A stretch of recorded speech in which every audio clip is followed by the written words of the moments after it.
Hi, hello students. Welcome to our channel. ఈ రోజు వీడియోలో మనం 10th class maths chapter 8 introduction to trigonometry example 5 గురించి నేర్చుకుంటున్నాం. మీకు ఈ చాప్టర్ లో ఉన్న all exercises videos, example videos and ఈ chapter introduction video ఈ వీడియో లాస్ట్ లో మీకు ప్లేలిస్ట్ డిస్ప్లే అవుతుంది, చెక్ చేసుకోవచ్చు. సో ఎగ్జాంపుల్ 5 చూడండి. In triangle OPQ right angle at P. So మనకి ట్రయాంగిల్ వచ్చేసరికి OPQ అని చెప్తున్నారు. దీంట్లో మనకి P దగ్గర రైట్ యాంగిల్ ఉంది అని చెప్తున్నారు. And OP equal to 7 centimetres, OQ minus PQ equal to 1 centimetres. మనమే ఫైండ్ అవుట్ చేయాలి అంటే determine the value of sine Q and cos Q. ఈ వాల్యూస్ మనం ఫైండ్ అవుట్ చేయాలి. ఓకే, సో సొల్యూషన్ చూడండి. సో ఫస్ట్ మనకి రైట్ యాంగిల్ ఎక్కడ ఉంది అని చెప్పారు, P దగ్గర ఉంది అని చెప్పారు. సో ఇక్కడ మనము ఈ కార్నర్ ఏదైతే ఉందో ఇది మనం P తీసుకోవాలి. ఈ రైట్ యాంగిల్ కి ఆపోజిట్ లో ఉండే ఈ సైడ్ వచ్చేసరికి మనకి హైపోటెన్యూస్ అవుతుంది. ఓకే, సో నెక్స్ట్ మనం పాయింట్స్ చూడండి. సో మనకి ఇక్కడ ట్రయాంగిల్ OPQ అని చెప్తున్నారు. సో OPQ సో ఇలా తీసుకోండి. అండ్ నెక్స్ట్ OP ఇది వచ్చేసరికి మనకి 7 సెంటీమీటర్స్ అని చెప్తున్నారు. అండ్ నెక్స్ట్ మనం ఫైండ్ అవుట్ చేయాల్సింది ఈ value sine Q and cos Q. ఈ వాల్యూస్ మనం ఫైండ్ అవుట్ చేయాలి. So solution in triangle OPQ question లో ఏవైతే వాల్యూస్ ఇచ్చారో సో అవి రాసుకుందాము. Angle P equal to 90 degrees, OP equal to 7 centimetres, OQ minus PQ equal to 1 అని ఇచ్చారు. Okay, so next OQ equal to minus PQని మీరు ట్రాన్స్పోజ్ చేసుకుంటే 1 ప్లస్ PQ అవుతుంది. Sign Q and cos Q ఈ వాల్యూస్ మనం ఫైండ్ అవుట్ చేయాలి అంటే ఫస్ట్ మనకి ఈ ట్రయాంగిల్ ఏవైనా కానీ 2 సైడ్స్ వాల్యూస్ ఉండాలి.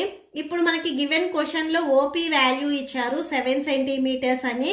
నెక్స్ట్ OQ వచ్చేసరికి ఈ OQ సైడ్ వచ్చేసరికి మనము 1 ప్లస్ PQ అని రాసుకున్నాము. నెక్స్ట్ మనము PQ ఈ సైడ్ ఫైండ్ అవుట్ చేయాలి. ట్రయాంగిల్ లో మనకి 2 సైడ్స్ తెలిసి 1 సైడ్ తెలియనప్పుడు మనం పైథాగరస్ థీరం ని యూజ్ చేస్తాము. So on applying Pythagoras theorem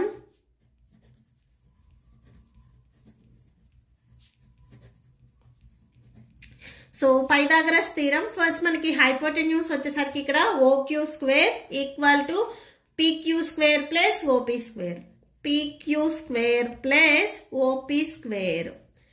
so OQ వచ్చేసరికి ఇక్కడ మనము 1 ప్లస్ PQ ఇక్కడ మనం ఫైండ్ అవుట్ చేసాం చూడండి. OQ వాల్యూ 1 ప్లస్ PQ కి ఈక్వల్ అవుతుంది అని. సో 1 ప్లస్ PQ రాసేసుకోండి. సో దీనికి స్క్వేర్ ఉంది కాబట్టి స్క్వేర్ రాసేసుకోండి. నెక్స్ట్ PQ వాల్యూ మనకు తెలియదు, so PQ square. Next OP value 7 centimetres, so 7 రాసేసుకోండి. సో దీనికి స్క్వేర్ ఉంది కాబట్టి 7 కూడా సేమ్ స్క్వేర్ వచ్చేస్తుంది. సో ఇది చూడండి. Next A plus B whole square ఈ ఫార్ములా మోడల్లో ఉంది. సో ఇలా ఉంటే మనము A square plus 2AB plus B square so ఇలా రాసుకుంటాము.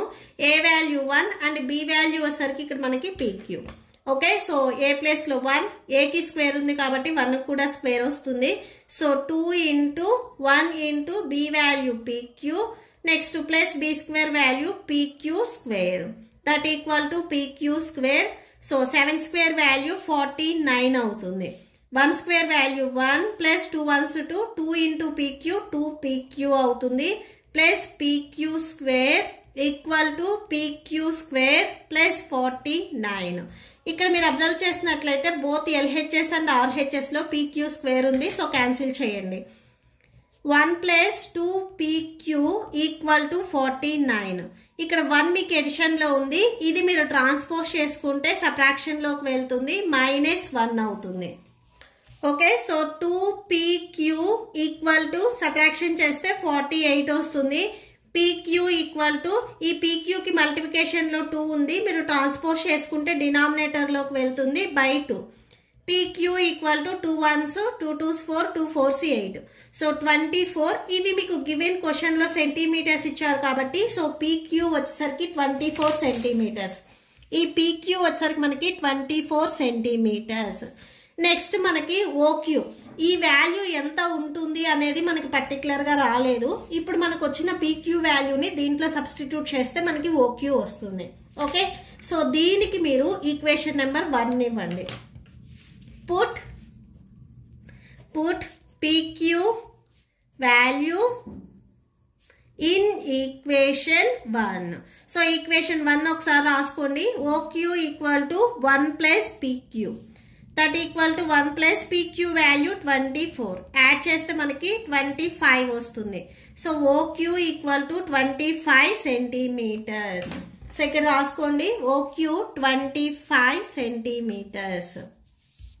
ఓకే, సో ఇప్పుడు మనకి ట్రయాంగిల్లో ఉన్న 3 సైడ్స్ వాల్యూస్ తెలిసాయి కాబట్టి next sine Q and cos Q ఈ వాల్యూస్ మనం ఫైండ్ అవుట్ చేస్తాము. ఇక్కడ మెయిన్ ఏంటంటే మనకి క్యూ ఇచ్చారు చూడండి, వాల్యూస్ ఫైండ్ అవుట్ చేసే దాంట్లో మనకి క్యూ ఉంది అంటే క్యూని బేస్ చేసుకుంటున్నాం.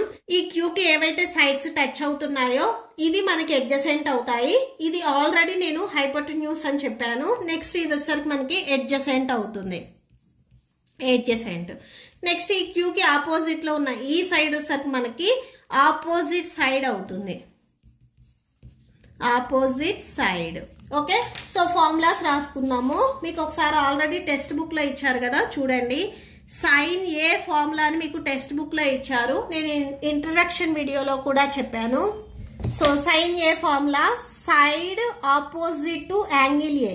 ఇక్కడ మనము సైన్ క్యూ చెప్తున్నాము. సో ఏది కాదు, ఇక్కడ మనకి క్యూ ఉంది కాబట్టి side opposite to angle Q by hypotenuse. Okay, so అది రాసేసుకోండి. ఓకే, సో ఒకసారి డయాగ్రామ్ చూడండి. యాంగిల్ క్యూకి ఆపోజిట్ వచ్చేసరికి OP. So OP by hypotenuse వచ్చేసరికి ఓక్యూ. ఓకే, సో అది రాసేసుకోండి ఓక్యూ. ఓపీ వాల్యూ మన గివెన్ క్వశ్చన్ లో 7 ఇచ్చారు. 7 బై ఓక్యూ వాల్యూ 25 వచ్చింది. సో 7/25 ఇవి మనకు క్యాన్సిల్ అవ్వవు, సో ఇలానే లీవ్ చేయండి. Therefore sine Q equal to 7/25. Next మనము కాస్ క్యూ వాల్యూని ఫైండ్ అవుట్ చేస్తున్నాము. Cos Q equal to same ఒకసారి ఫార్ములా చూడండి. Cos A equal to side adjacent to angle A. So ఇక్కడ మనకి ఏకి అడ్జసెంట్ యాంగిల్ అని చెప్తున్నాము. ఇక్కడ ఏ ఉంది కాబట్టి, ఇక్కడ క్యూ ఉంది కాబట్టి side adjacent to angle Q అని రాసుకోవాలి by hypotenuse. Side adjacent to angle Q by hypotenuse. So angle క్యూకి అడ్జసెంట్ చూడండి, ఇక్కడ అడ్జసెంట్ వచ్చేసరికి మనకి పీక్యూ ఉంది. So PQ by hypotenuse same OQ. PQ value ఇక్కడ మనకి ఎంత వచ్చింది ఫైండ్ అవుట్ చేస్తే 24 వచ్చింది. ఓక్యూ వాల్యూ 25 వచ్చింది. సో 24/25. Therefore అని లాస్ట్ ఇక్కడ రాసుకోండి. Cos Q equal to 24/25. Okay, so that's it. మీకు ఈ వీడియో నచ్చితే ప్లీజ్ లైక్ చేయండి, మీ ఫ్రెండ్స్కి షేర్ చేయండి అండ్ మన ఛానల్ని సబ్స్క్రైబ్ చేసుకోండి. ఇప్పుడు మీకు ఈ వీడియో లాస్ట్లో ఈ chapter playlist and next exercise video display అవుతాయి, చెక్ చేసుకోవచ్చు. Thank you and thanks for watching.